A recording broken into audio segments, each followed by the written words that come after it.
Welcome to Epilogue Podcast, the show where we discuss some stuff that happened on a different show ages ago which nobody really cares about anymore.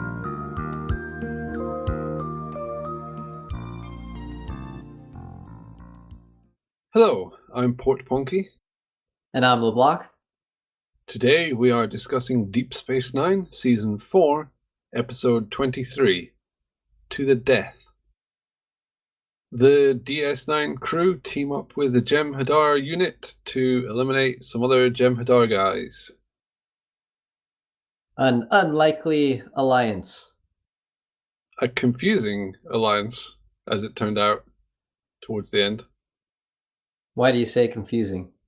Because there was a lot of Jem'Hadar guys attacking each other. I kept thinking, how do they know they're slashing the right people? But maybe it's really obvious to them as Jem'Hadar dudes because, for example, O'Brien and Bashir don't look anything alike.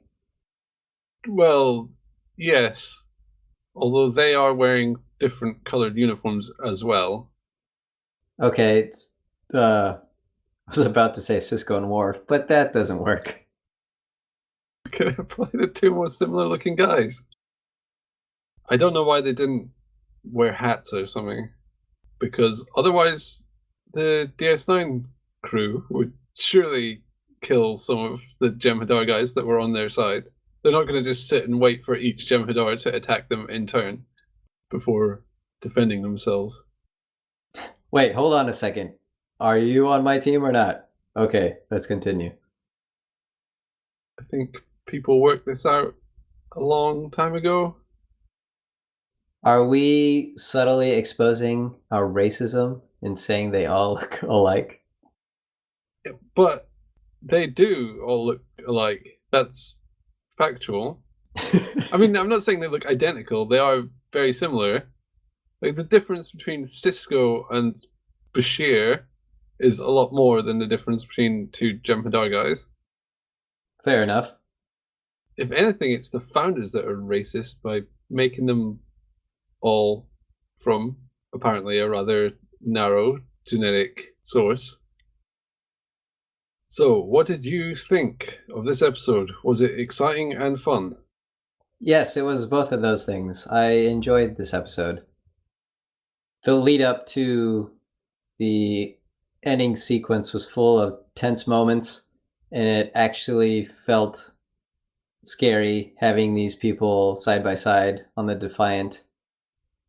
Lots of great little moments and conversations, and a bar fight that wasn't in a bar, but a fight broke out.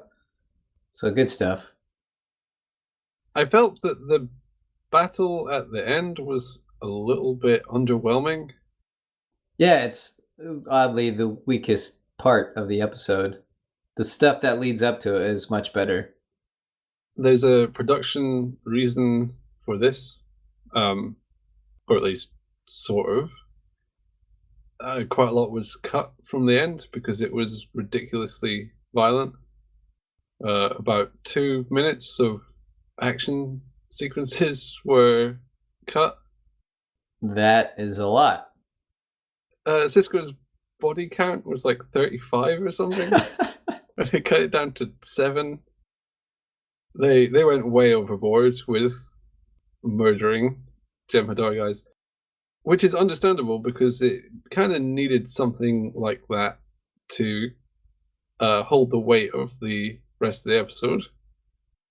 They spend all this time building up this moment and how dangerous it's going to be.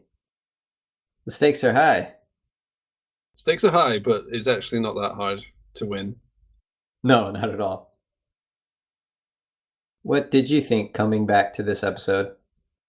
It's a memorable one. The Vorta guy, Wayoon, is a lot of fun with his weird, slimy behavior. That is our good friend Jeffrey Combs again.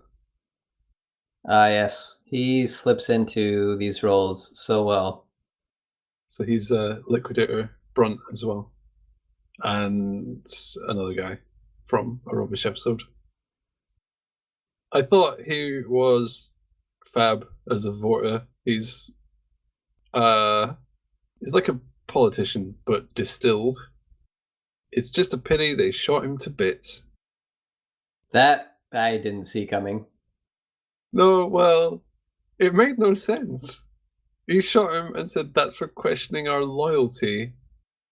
But obviously he was right to question their loyalty because he just murdered his superior.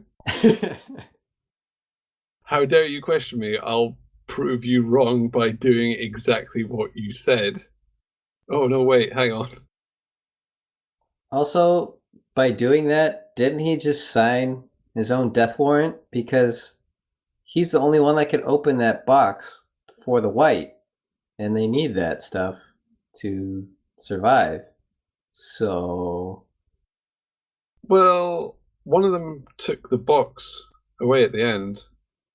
Maybe they can smash it open or something. Well, although you'd think it would have some sort of self-destruct or some security thing to prevent this. So, yeah, the impression I got was he'd signed his death warrant. But then he says to Cisco, when we meet again, we will be enemies. Instead of saying, when we meet again, I'll be dead. It's that line that confuses me. I thought, okay, he's just going to die on this planet as he hunts out the rest of these Jem'Hadar traitors. But then he says that line as if he's certain, no, I'm going to murder everyone here, and then I'm going to leave and run into you again. But they can't even leave. They don't have a ship. He'll figure something out. Fix the gate, and then he'll be out of there. The gate showed the Eiffel Tower. Wait, they what? shouldn't have done that. Yeah, you can see the Eiffel Tower through it at one point. 2 points, actually, I think. And Bajor as well. The hottest vacation spot in the galaxy. Oh, that's Ryza. Oh, okay. I don't like that they showed Earth stuff because they're through the wormhole, so they're on the other side of the galaxy, and it's picking out Earth. It makes the universe feel small, which is not good. It's not accurate either. The universe is actually quite big. The universe is actually the biggest thing in the universe. Whoa. But yes, I don't like that either. I understand why they do it. They want to give people something to say, hey, I know what that is. But then at the same time, it weakens the world building. But they don't need to show the Eiffel Tower to show that it's a gateway to another place because it's in a room and it's flicking between landscapes. It's obviously not a window or a painting. Right. You could show anything. It doesn't have to be something iconic. Yeah. See what you did there? Do you see what you did there? I don't even see what I did. It's the Iconian gateway. Oh, man. Yep, totally planned. Maybe that's why it's showing only famous locations. That's why it's called that. This gateway will take you anywhere in the galaxy as long as it's a popular tourist resort. With identifiable landmarks. It's a bit Douglas Adams. It was pretty intense, I don't know. Shocking. Maybe shocking is the word. At the start of the episode, when they get back to DS9, and it's just got a bit blown off. Oh, right. That was shocking to see actual damage, real damage to a pylon. Usually when we've seen DS9 be attacked, you'll see explosions and whatever, but there was serious architectural damage there, and it made me say, whoa. Yeah, crew with burns, dead bodies, people screaming that their loved ones are possibly dead. That is cool. They did a great job of that. I mean, they had to do it well. It would have been terrible if Cisco said, come look at this, and they were all just standing in defiance saying, look at what? I don't I don't see what the problem is. We've been shot. Look, the shields are at 62%. They really sold that, though. That was a good way to start an episode. So this episode reminds us of the weird decision they made to have Worf live on the Defiant. It's so strange to me that he lives there and they continue to go with it. It makes kind of sense. Well, it doesn't really make sense. If you're in the military and you say, I think I'll sleep in the lifeboat from now on, it would say, no, don't do that. Leading on from that, Sisko confines Worf to his quarters as a punishment. Go to your room. But he moved to the Defiant to get away from people, and he hates socializing. So confining him to quarters is that even a punishment? No, not at all. Presumably, I mean, that's kind of what he did to himself by moving to the Defiant. It doesn't even give him isolation. He has to interact as part of his job. That's part of his job. Well, in this episode, confining him to quarters doesn't make sense because they're in battle preparations. So presumably he's on duty the whole time. Look, him moving to the Defiant was a character building moment, even if it doesn't make a whole lot of sense. Okay. Now we know he's a social outcast and he likes it that way. And we kind of knew that anyway because he voiced it a lot of times. But now it's very obvious. There's a little bit of continuity from previous episodes. Dax mentions her fabulous line about Both of 7 them. lifetimes. But this time she says 8 lifetimes, which is correct. And she mentions that she's over 300, so we get both gems in one episode. Yeah, it really felt like they were trying to remind us. I know they probably weren't, but because she said that stuff so many times to establish her character as being old, now whenever she brings it up, it feels like it's done to remind us. It's almost as if they have a quota and they realized they were really behind, so they had to get 2 mentions in this one episode. Because they're coming up on the end of the season.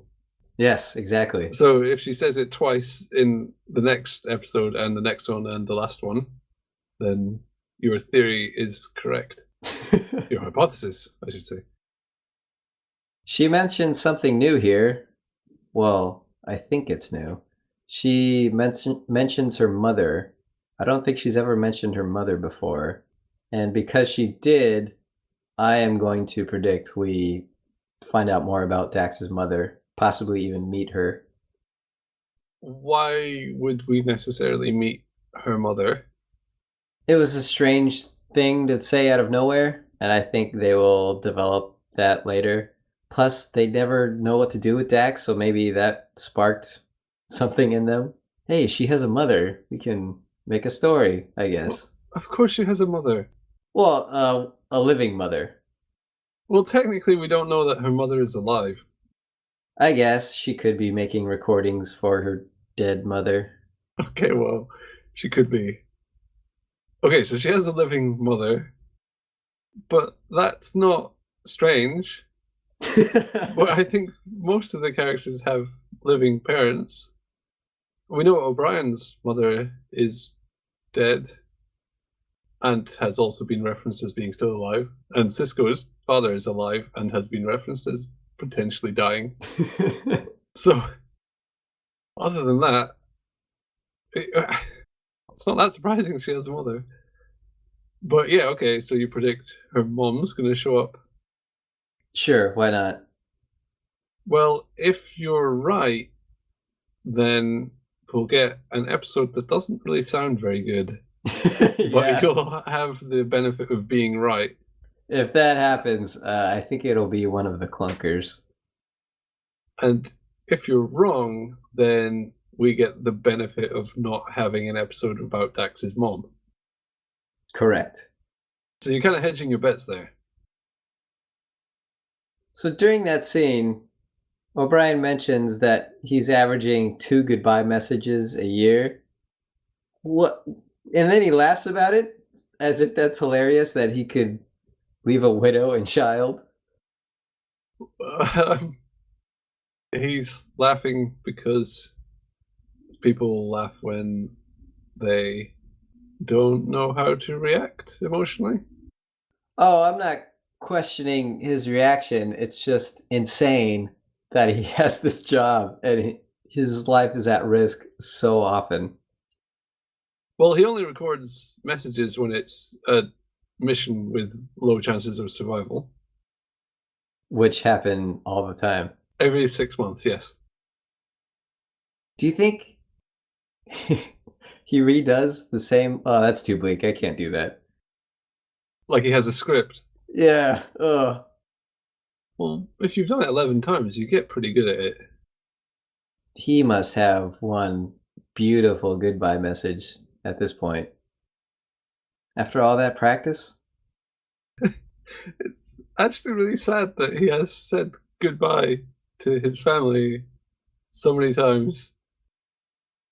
Like, he can't get a break. Even in an episode where he's not really featured and nothing overtly bad happens to him, he still has kind of a rubbish time talking about how he's constantly struggling with the fear that he'll die and leave his family alone.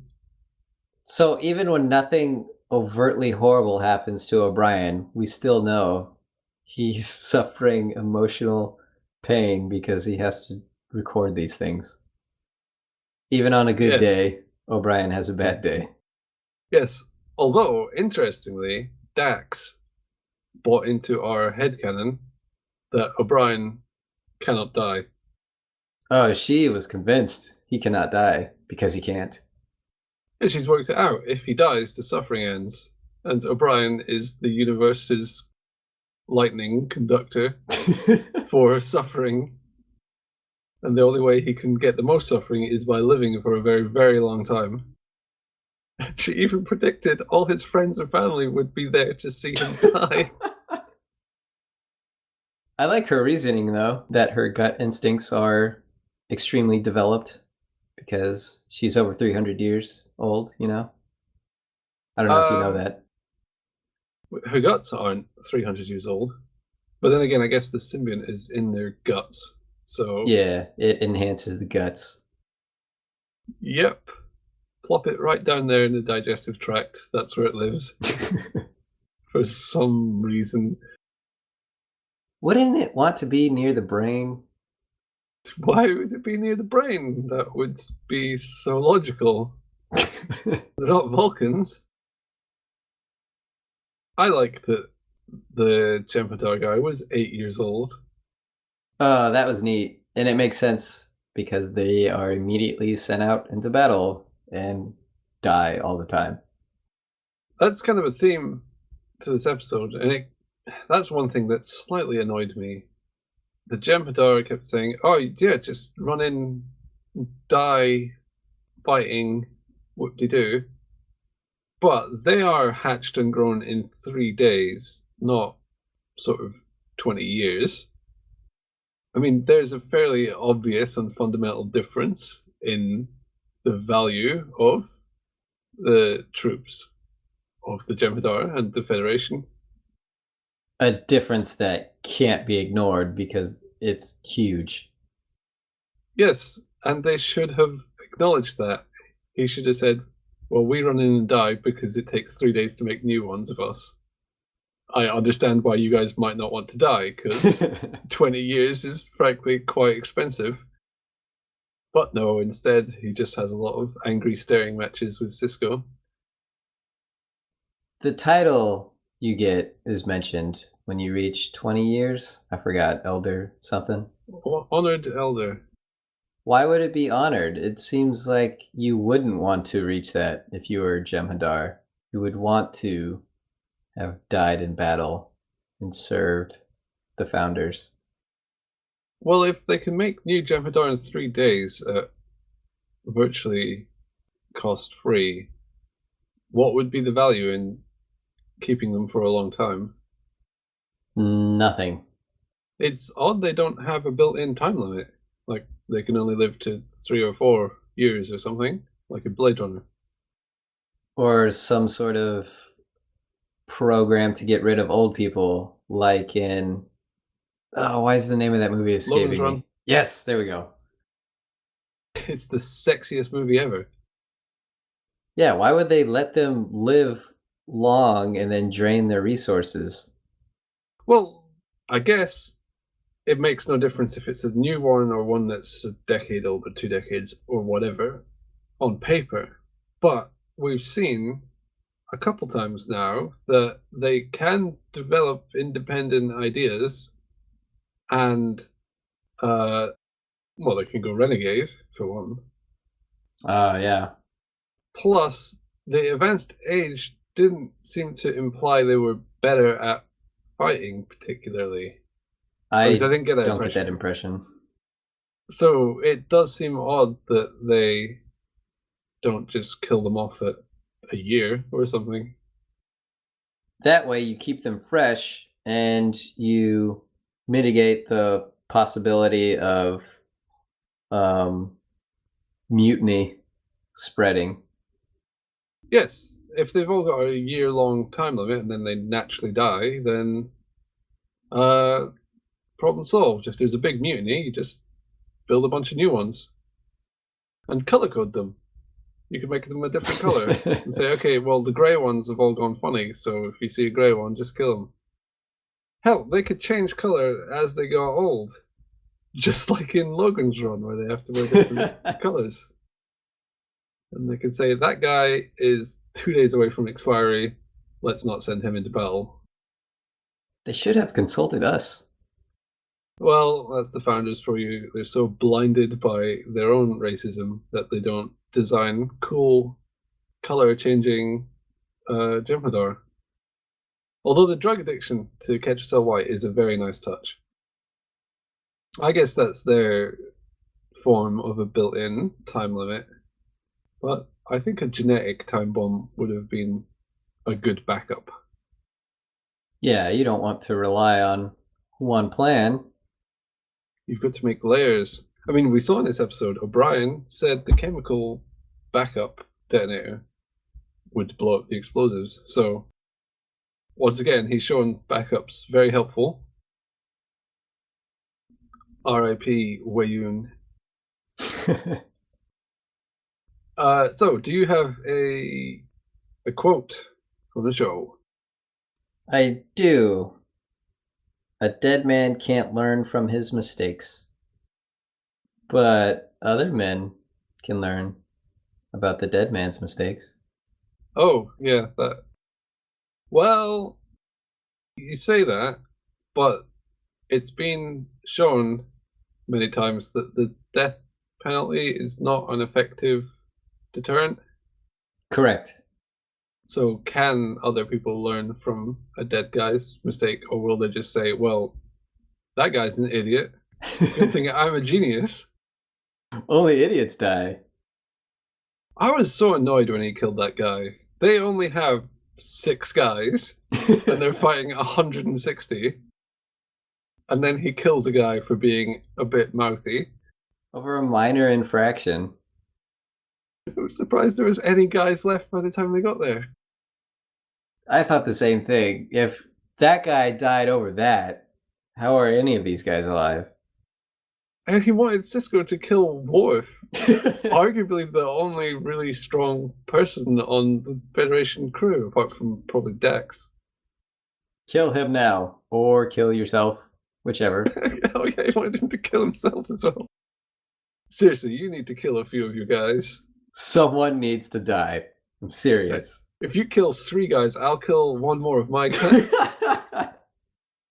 So I guess that quote was Cisco's way of being polite in saying, what on earth are you doing, you idiot? You a complete idiot. Okay, I think now that this mission is over, we have to go on to the next episode. Yes, we do. Great.